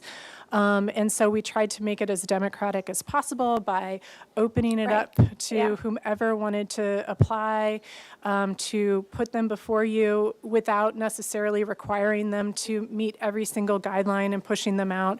We're you're doing kind of the heavy lifting of looking at those designs and making a determination, okay, this design could be plunked down on any single residential lot in the city. It's not that, they're a maximum of 1 story, maximum 16 feet in height. We feel like we've weighed in and this design is appropriate and kind of kind of meets the ideals of the program. And that also, again, just can make sure that we check it off and recognizing that the majority of ADUs you don't see anyway. Right. Okay, the next question is there a way, we recognize, and I've seen it in our board, the very large properties that technically it's in the front yard, but it's still so far back from the property line. Are there any kind of things that would help having that separate? Otherwise, I feel like the board, and please speak up if you disagree, is not comfortable granting a front yard ADU without screening, without context. Chair Lewis, Agreed. I'm hearing agreement among the board members. Just Yeah.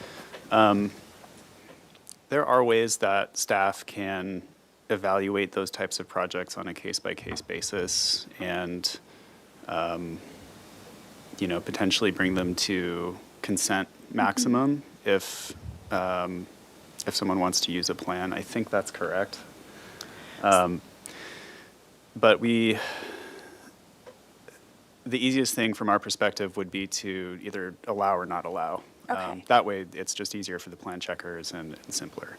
Yeah, I think generally speaking for the board, and I'll let them speak up if they disagree, we'd like to not allow in the front yard, but are open to them coming to consent and trying to streamline their consent process as best as possible. Chair Lewis and the board, so for the pre-approved design, if it's pre-approved, that means there's no element of coming back to the SFDB for any kind of design review. And so therefore, if the board was uncomfortable with a front yard context, as was the case with the Historic Landmarks Commission, you could just say that for all of them. I think we would want to avoid trying to condition pre-approved designs of if this, then this, No, that would be no condition. It would be no in the front yard. Right. And then just from our board kind of standpoint of, we recognize wanting to, like if they're picking one from the pre-approved list and they're putting it in their front yard, it would still go to consent. It would still show up. Exactly, like essentially someone could doesn't contact need to that come to the full architect or board. designer and Right. say, hey, I want to use this. I don't qualify for the pre-approved program because I'm proposing to put it in a front yard. We would put it on consent, Right. try to do the least possible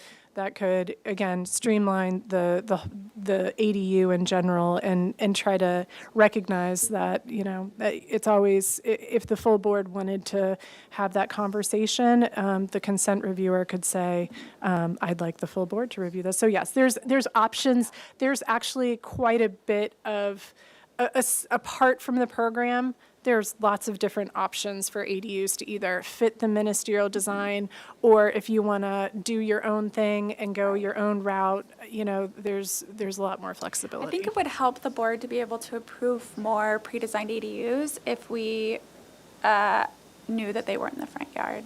Because the majority of them are not as visibly seen. There's still the possibility that they would be, and we have to keep that in mind. Yeah. Or do you have thoughts? I agree with you fully. There's still a process if somebody wants to put an ADU in their front yard that they can go through. So I agree. I don't think that makes sense to be part of the pre-approval for the front yard ADUs. Yeah. I mean, it's still streamlined from their standpoint. They could still pick one of these other ADUs. They're cut down on the design fees. They're cutting down on some of the other stuff. They just, yeah. If I may, Chair on the board, the majority of lots, single residential unit lots, would likely be able to accommodate, between a 250 and 800 square foot ADU that's not in the front yard. It's more the exception to the rule to have corner lots or like really extreme, a front yard that's kind of circular. So ideally, our program, a pre-approved design, we're hoping that it could be more universal, spread out across the city, as opposed to, again, really trying to reduce the opportunities for its use. And Chair Lewis, to add to that, this is probably, what you see on screen is probably the most common Right. configuration we'll see these pre-approved ADUs in, which is closer than 20 feet to the main residence, but in the backyard. Yeah, which means, one of the things that kind of came up from us last time is it sounds like the board does prefer for these to match, but we'd have to understand that anything we approve, they could select and they could not match or coordinate. And as long as we're mindful of that, the design needs to feel universal enough that it could work. And hopefully the clients, the homeowners are looking for some continuity, but that's kind of now outside of our purview. Okay, I know height is something that kind of came up, but it's good to know already, those are heights that are allowable, and that's good for us to keep in mind. I think materiality is still very important because we'll be selecting ADUs that could go with anything. And so the pre-approved ones will have a narrower list of approvable materials, but they'd be able then to come to consent for changes to that. Correct? They wouldn't be considered part of the pre-approved process, but if Right. someone wanted to use that plan, yeah, I don't see why we couldn't Yeah. offer that option. Okay.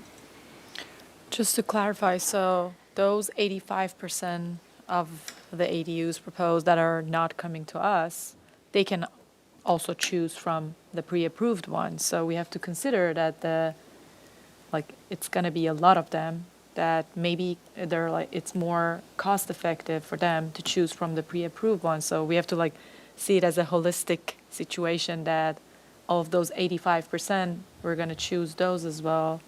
So there are going to be a lot of Well, and that speaks to us hoping that we're able to get a wide number of ADUs approved for this so that we're not seeing the same ADU pop up everywhere.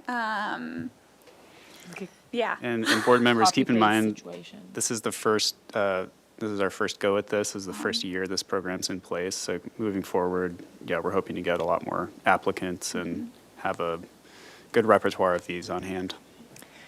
And if I may, to chair and the board, just to say that, I myself did an ADU at my residence here in Santa Barbara, and many of there's existing structures that people convert, so that's not necessarily going to fall into the pre-approved ADU, so that's often the case that happens.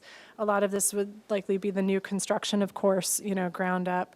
But as we know, a lot of people have their own visions for what they want to do. So by the time they're spending a lot of money to actually construct in Santa Barbara, there's a lot of personal, desires and wishes. So it's this is a pretty strict program, again, once it's approved. And what we're asking you all to do is to look at them, try to help provide feedback to make it the strongest design ever, but again, just make it the strongest design to get to a point where it could just, again, be plopped anywhere or in the back or of a yard and just kind of be quietly there and just another housing unit on site providing that unit. One thing that came up a couple times was around orientation, because there could be a really great design, but it doesn't quite work with orientation of the lot.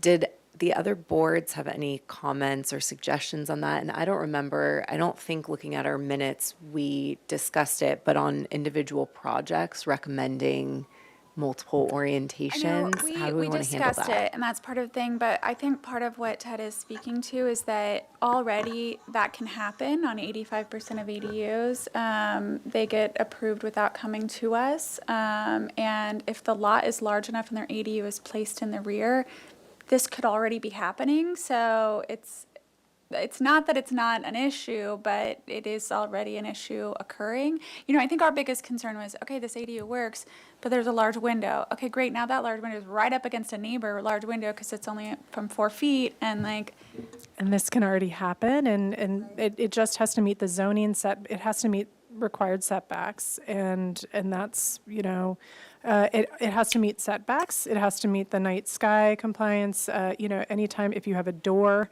the lighting has to be covered. So there's certain elements in place as part of the building code or zoning requirements that try to prevent some of that. But again, this is all based on state law and what's allowed. And my comment was actually directed more towards, do we want to provide or encourage applicants to provide multiple orientations of a similar design just to have more options or not?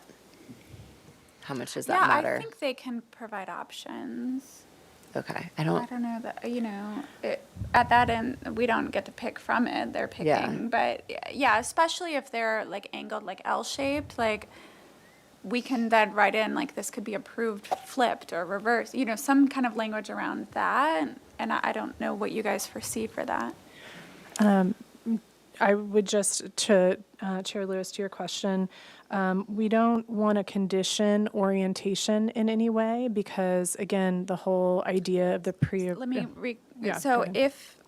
if a project is laid out this way, but it would fit better on the site if it were flipped, we want to approve it for both instances, so they wouldn't have to come back to us saying, we want to mirror this floor plan.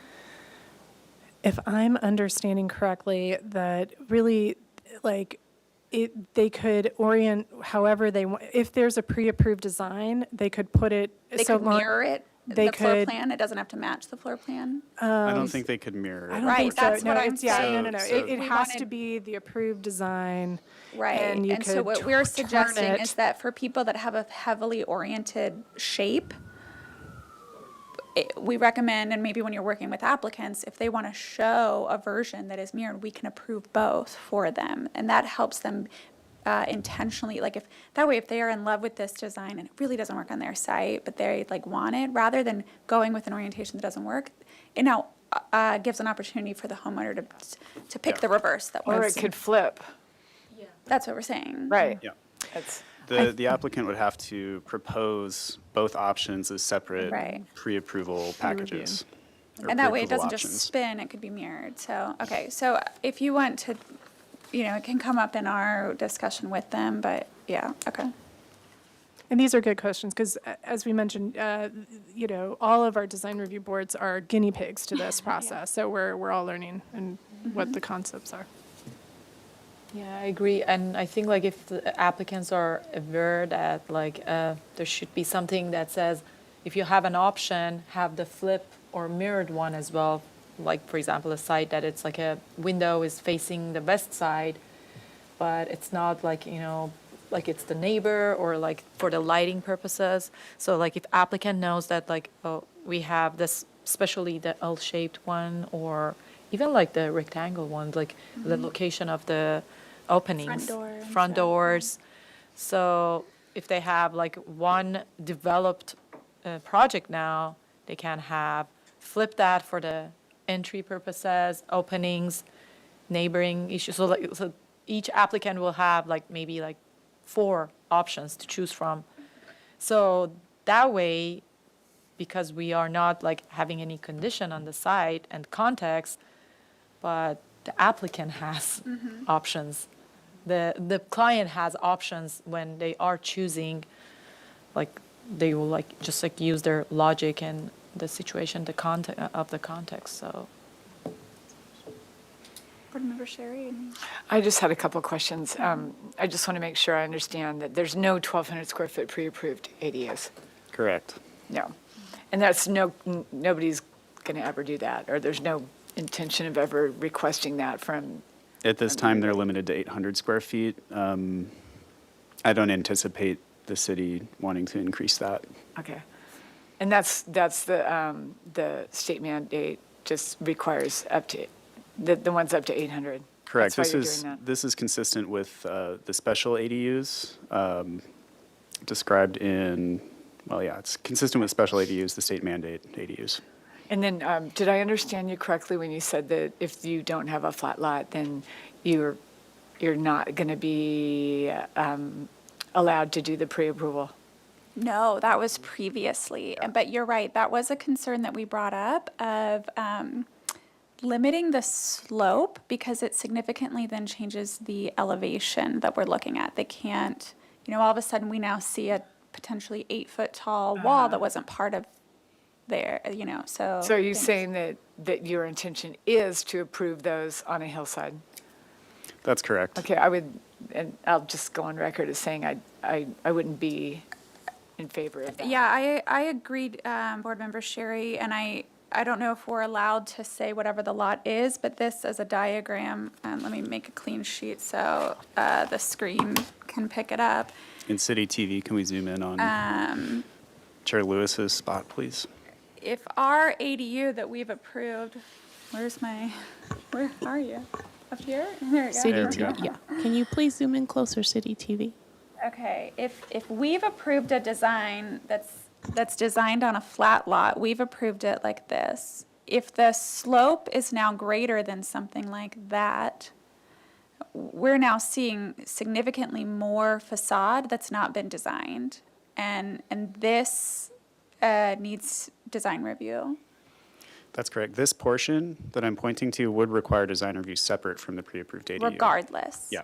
Okay, so they can take a pre-approved ADU, and then they would just need to come to us of what their design solution is for what's below For it. review of the grading, if it exceeds 50 cubic yards, and review of the platform that the ADU is going to go on.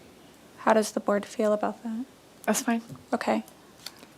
And I Then would- can we comment on because You can't comment on this you part, can't, only we can, that. we can't comment on the, Yeah. okay. That's Once this is pre-approved. So And we sh- need, yeah.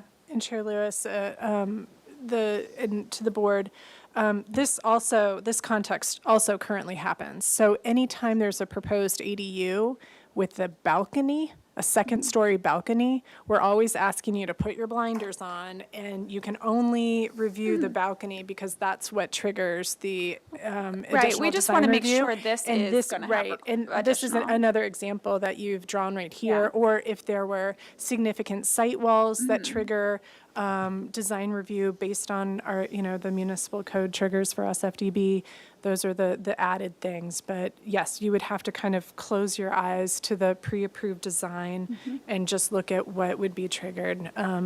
But again, I think I'm just going to be like, I will conjecture, and maybe my fellow colleagues would completely disagree with me, but if you've got such a specific context of a 20-30% slope on your site, that might be maybe a pre-approved ADU isn't your best option. It might have to be I more agree. specific design. So I just want to be realistic, and maybe that's I want to call that out. Yeah, but on that same note, I don't know that it's super clear for people who maybe are moving into the area, want an ADU, go, there's a pre-ADU, I'll get this. Like, it may not be as clear to them that it needs more work and they can't just place it. Yeah, I'll just say, not to beat this to death, but there's going to be an instance, no matter what you conjecture, there's going to be somebody that wants to come in with that Spanish-style ADU and put it on a 45-degrey slope, and they're going to think that as long as they come to the design review, we have to approve something, and it just has to be Put it on a designed bunker. appropriately, but it may not work at all. Yeah. So it needs to be made clear in the guidelines that if you have a significant slope on your property, the pre-approved ADU may not be approvable. Well, the ADU it's what they designed below it. Right, but I'm thinking about one in particular it had a front porch and it had a couple of columns, and it was Right. a very quaint Spanish colonial revival ADU. But if you try to put something on that, and then you have the outside corner on the downhill Right. slope, Right. that's not going to work. But Right. if somebody if they weren't told, they could come in and say, well, I was told as long as I came to you and the base was appropriate, then I could have that pre-approved ADU. And that may not always, that's the nuances of the difficulty of this pre-approval process. But we don't have to get into that today. I just wanted to point that out. That's a great point. Are there other items that you had on your list? Just one more Sharon? thing Yeah. about that is going to be solar's required for ADUs. So the same thing goes to, that goes to our point about being able to flip it and mirror it, because you may not make solar if you have an existing tree or an orientation that doesn't work on your property. So if you can't flip it or mirror it, yeah. Any other comments from the board? Is there going to be set up like guidelines dedicated to this pre-approved from the staff? Like a list of guidelines To that, the applicant to or the to applicant. homeowners? uh, 'Cause the to the applicants right now- homeowners, okay. that they're going to choose them?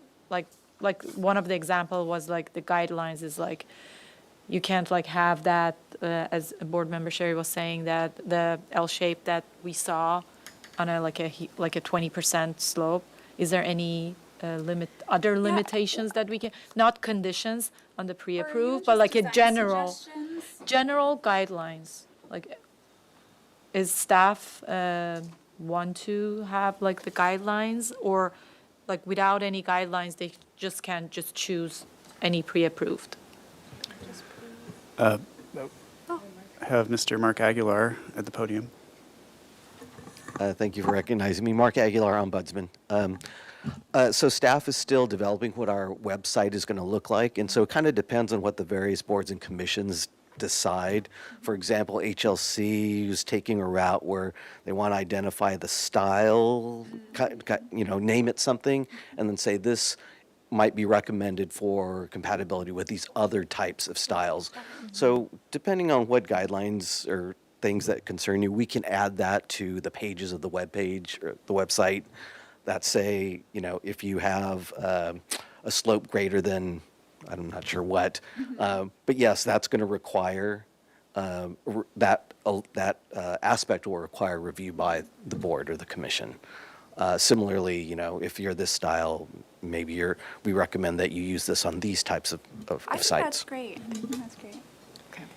And if I may add to the board and Mr. Aguilar, that one of the, could you explain kind of what the vision is for, like, when a pre-approved design, if someone says, oh, I really want this pre-approved design, they reach out to the architect or designer about that particular thing, and I would think that there could be advice and guidance from the designer or architect to also say, hey, you have a really specific site, and here's some considerations, or here's some additional input that I might add. I don't know if that's part of the vision. Again, brand new program. We're still trying to figure it out too. We anticipate that, having the web page is kind of a marketing tool for a lot of these architects and designers, right? And so maybe their product is seen by a homeowner and they start with, hey, I want to do this. And then maybe with further discussion, they go, well, I've built that, or designed that, but, we could do something a little bit different that I think would be better for the site. We would still have to go through the design review process. So, I think there's just options. This is hopefully going to streamline some of that process because it does make it cheaper for design as well as the building permit review stage. Mm-hmm. Great. So, other than us all communicating that we don't like them in the front yard, do we need to make a motion? You guys just know? Where do we go with that? Chair Lewis, it's up to you and the board members. I think if you would like to summarize some comments or pointers or results of the discussion, that's fine, but we don't need a motion and we're not asking for a recommendation today. I think what is more important is when the ADUs come back for review, if you can condition each one to either say, okay in the front yard or not, and then put design-specific conditions on each one. Got it. Okay.